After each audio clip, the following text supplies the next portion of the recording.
Diane in Denmark here. It's been a while since we did a question and answer session and we haven't had a kind of proper chat for a long time. So I've got my timer started. Remember, I do not want you to sit watching my videos all day.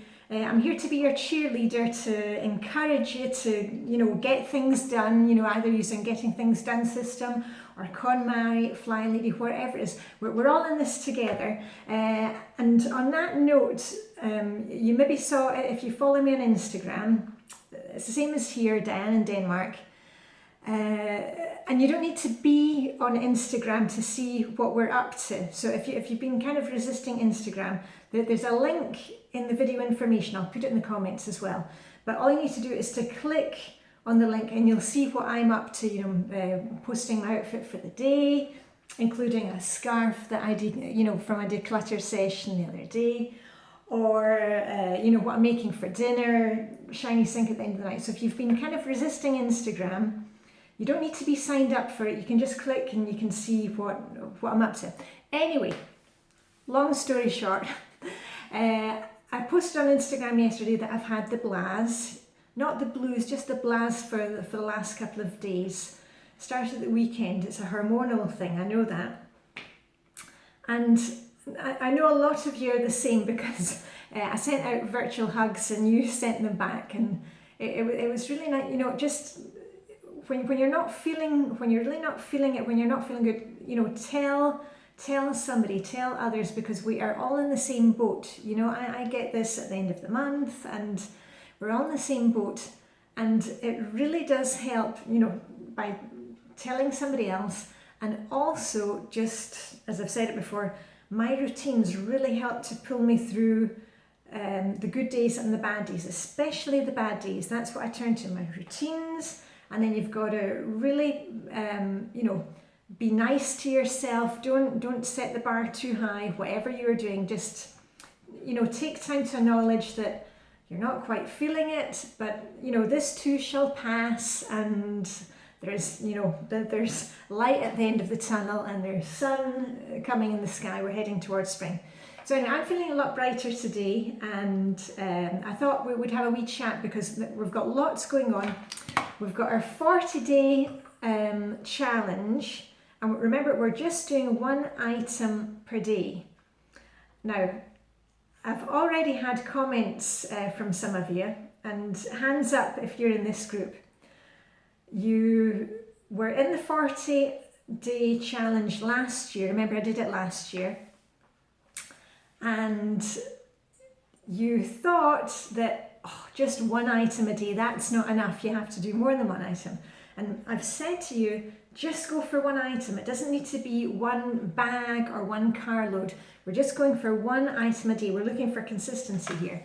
And I know many of you have said you did it last year, but you bet you did that thing of thinking, one wasn't really, one doesn't really count, so I need to do a bit more. And then what happens is, a couple of days into it, you think, I really don't want to do it today, and you've got this feeling that you have to do more than one item, and you don't do it, and then you stop. So that is the reason that I'm saying to you, just one. Yesterday, I posted on Instagram, I wasn't feeling it, but I could manage to get rid of one thing, and I actually got rid of two, go me.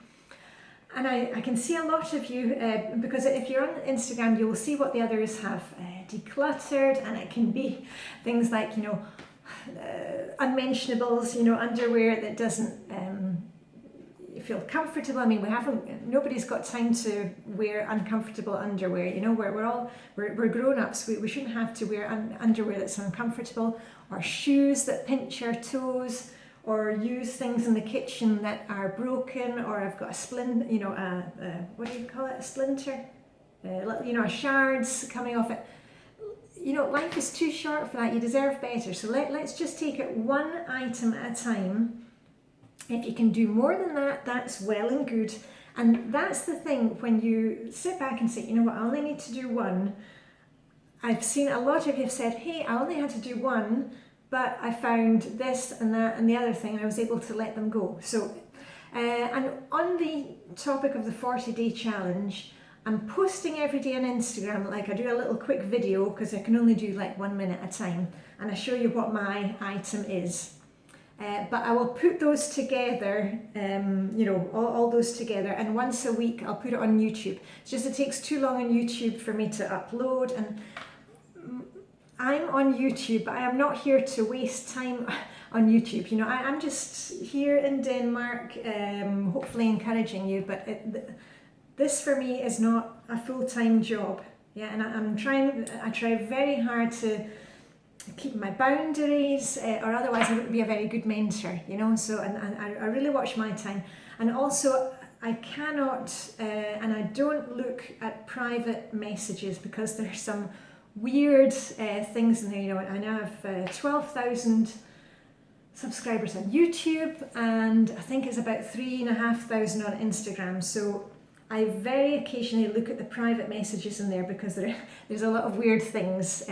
So, and you know, I'm an introvert, and I try and keep things, you know, some of my private life private. So when I get questions that, you know, are of interest to all of us, then I'll answer them here, but I don't do individual questions, okay? Right, what was the other thing? Oh yes, now on to the subject of questions. I get a lot of questions about Flylady system, obviously, and you've seen my you know, the 31 days from chaos to clean. I did that series last January, and it's fantastic when I see comments coming in on it, like now, a year later. And a lot of you have been there since the beginning, so live long and prosper to all of you who've been there since then. A lot of questions I get are, for example, you know, if I'm doing a declutter session or a cleaning session, like say here in the kitchen, a question will be, oh, how long do I spend on cleaning X, Y, or Z? I hope that you will kind of turn that, you know, if you're asking those kind of questions, turn that question round in your head. Don't think about how much time I'm spending on cleaning whatever it is. We're all different. We've all got different situations, different houses, different lifestyles, different climates. So a specific question that I got the other day, when because this is zone 4, master bedroom. Sorry, I can't remember who asked the question, but when did I clean the wardrobe doors, and how did I clean them, and how often? Now, we open our windows, we air the house every day. You know, when we've been eating in here, or you know, unload the dishwasher, this window gets opened, and in the morning when I have my shower, I open the windows in the bedroom. So we're airing our house. We don't smoke, and there's not much dust in the air. You might be in a place like United Arab Emirates where you get a lot of sand. I know that from ladies I've worked with over there. So we're all very different. So cleaning the outside of wardrobe doors for me is not something I ever, it's not a task for me. It's not something that I do ever. And you know, I might dust down the front of them if I see that they're a bit dusty, or I might, if I've seen finger marks on the wardrobe doors, I might do that. But I just want to say to you, don't focus too much on the exact things that I'm doing. I've said that before, we're all different. You may, you know, I often get the question about why don't we have screens on our windows in Denmark? Well, we don't have the climate that we get a lot of flying insects. You know, we might get the occasional fly in the summer, but that's really not an issue for us. We don't get ants in the kitchen. We're a different climate.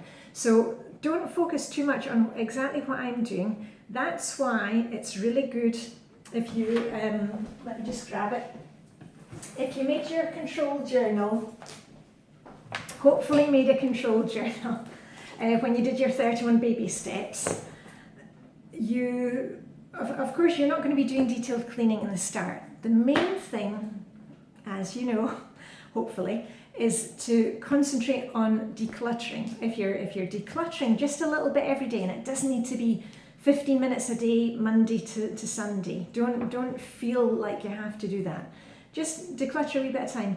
Once the clutter is gone, you will see that it's really fast to clean a room. I cleaned basically our bedroom. Was it on Monday that I did it? And it took, I made a video for 15 minutes and I kind of did it top to bottom, and afterwards I vacuumed for 5 minutes, and that's it basically done.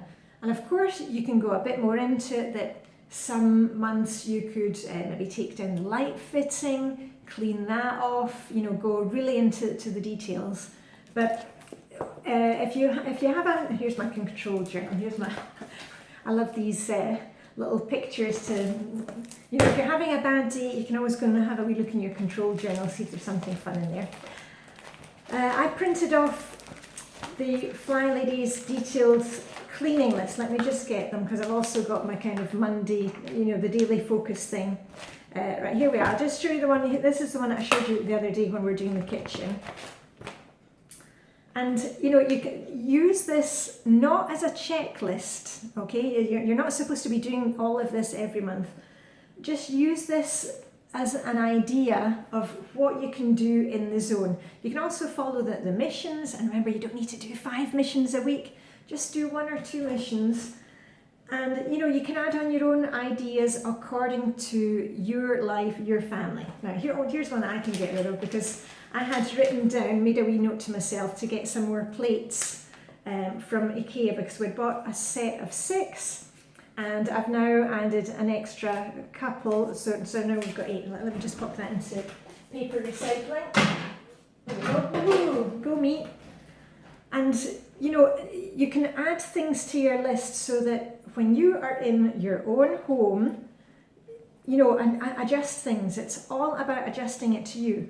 What I am here to do is to be your cheerleader and show you that it doesn't have to take a lot of time, that we don't have to be, you know, like our grannies were with, you know, the curlers in the hair and the whole outfit and out scrubbing that thing. You know, my granny was a bit like that, but she wasn't cleaning every day. You know, she had her system for things, and was it Fridays she did the stairs? She lived in a tenement, you know, she lived in a flat, and then there were other various old ladies, and you know, they would take it in turns to wash the stairs. So my granny had her systems in place, you know, and you know, if it was Friday, they'd be eating fish, and you know, if it was Monday, they'd be eating something else. My granny was doing the Flylady system. She had her plan for things. So that's what it all boils down to. And just because we're having a wee chat here, talking about my granny, you may have seen that I did the declutter of scarves. I can't remember, what was it, Monday? Yeah, what day is it today? Is it Thursday? Anyway, and I was going through my scarves and I came up with this one, and you'll see more scarves in my outfits the next few days. And I was talking about my granny would, you know, if it was raining, she would put a plastic bag over her head, you know. And I was also talking about these rainmate things, and a lot of you remember your grannies and those. And I knew that I had them somewhere in the house, and I dug them out yesterday. Here they are. If you've never seen one before, watch and learn. And I showed them to the kids, and I said to my DD15, my dear daughter 15, my DS18, did they want one for their school bags? And they were like, what is it? Anyway, and here, if you have never seen one of these before, watch and learn. And I think I bought these, it was a joke thing with my friends Mary and Liz, who I used to work with in Luxembourg many years ago. They were both Scottish, and we had this thing about, you know, our grannies were like this with it. Anyway, we found them in a shop in Luxembourg, and I've kept them to this day, and it's quite funny. And you know what, I might actually put them in my swimming bag, you know, for my winter bathing. Maybe I'll be down there, you know, because when I winter bathe, you know, a skinny dip, oh, here we are, a skinny dip, but we never put our heads in the water. Well, a lot of people do down there, but me putting my head in the cold water, and also there are no shower facilities down there. There is a shower, but it's only cold water, and you can't put soap, you can't use shampoo or anything because it goes straight back into the sea. So I like to keep my head above water, and the only time I ever kind of put my head underneath water is if I'm down swimming in the Mediterranean. You know, I'm not doing it here in the North Sea. Right. Anyway, here is one of the, now you see it's got wee tags here, and you pull it out. Oh, this one is already nicely done. I took this one out yesterday to show the kids. You pull it out, and all is a folded piece of plastic. There. See? And then you would put it over, you know, my granny would put it over her hair if she was out shopping and she was suddenly caught in a downpour, which happened all the time, of course, in Edinburgh. And then you would tie this underneath, and you would look just the thing, you would look just the ticket. And then when you're finished with it, because the way it is sewn, you just pull it like that, and it's as if by magic all the folds go back together again. You see that? So if you wanted, you could make one for yourself at home. So as I say, I think I'm going to put these into my swimming bag, and Helena and Vibeke and I were going to look just the ticket after a swim.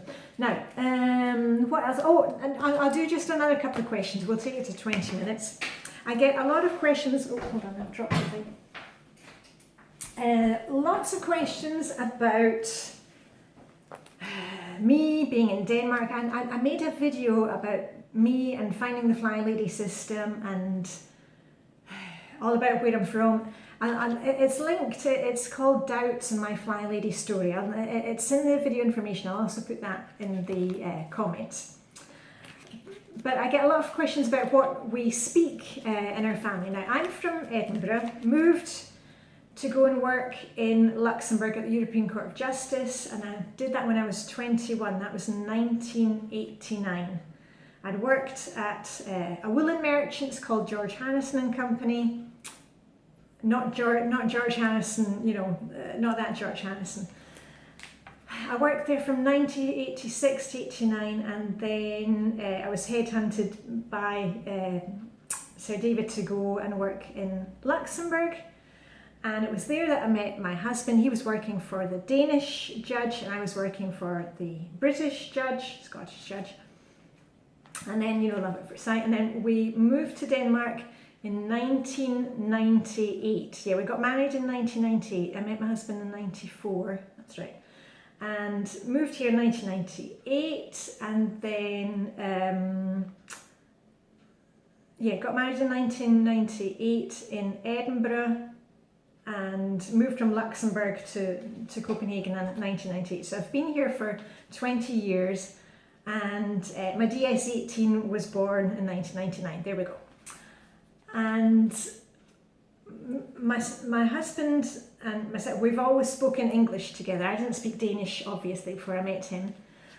So we've always spoken English together, but I spoke a bit of Danish before I came to Denmark, because I knew I was coming to live here, and it was the love of my life, and we were going to settle down and have kids here, start a family. And when the kids came along, I always spoke English to my DS18 and my DD15, and my husband speaks Danish to them. So when we are sitting here, you're on the kitchen table. This is where we have our dinner. You know, I'll say something in English, and the kids will reply, and then my husband will say something in Danish, and then they will reply. So it's a bit like ping pong. That works for us. So the kids are bilingual, English, Danish, and they both speak with a Scottish accent, an Edinburgh accent, not a thick accent. And both the kids are really good at French, but because my husband and I, we are francophile, you know, we love everything about France, and we both used to work in French at the Court of Justice, so my husband and I are both fluent in French and have a lot of friends there still, obviously. And I had a question about, you know, what language do I kind of use around there? Well, all my friends are Danish. You know, my besties, Helena and Vibeke, that you see me swimming with, if you see the Instagram pictures, we've always spoke Danish together. So it's kind of funny when I hear them speaking a bit of English. And I have a couple of friends that I speak English with, but generally all my friends, my life here is Danish. And when we're out shopping, you know, if it's myself and my DD, I mean, I would always speak Danish. I would never speak English. And I'm fluent in Danish. I prefer to read books in English. That's the language where I like to read, but I've also actually read a book the other day in Danish. It was one that I picked up from the Book Exchange. It wasn't very good. It was a translation of an English one, but I couldn't get the book at the library, and I found it at the Book Exchange, so I read that in Danish. So I read in Danish, and I read all the news in Danish.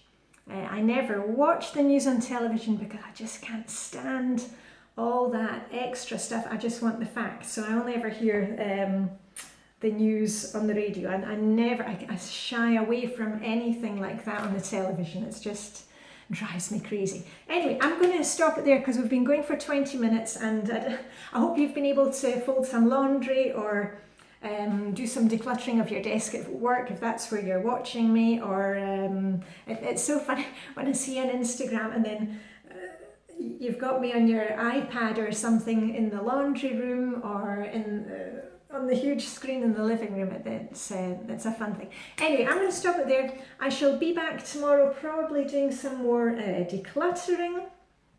And that's the thing, when you declutter, you find things that you forgot you had, like those, and it just, it's an ongoing process that we feel that, we're getting it, and we're just doing it. Remember, with this 40-day challenge, just one item. It doesn't need to be more than that, but just stick to the one a day, because what we're going for with everything is consistency. Just like, getting dressed to indoor shoes, clearing out your sink at night, and getting your coffee set up for the next day. That's what we're about. Anyway, hugs to everybody. I hope everybody else is feeling a bit brighter this morning. This too shall pass. We'll get there, and we're just putting one foot in front of the other. Right, anyway, I'm off to do some stuff. As usual, live long and prosper. May the hygge be with you wherever you are in the world, and I shall see you very soon. Okay, Diane in Denmark, signing off.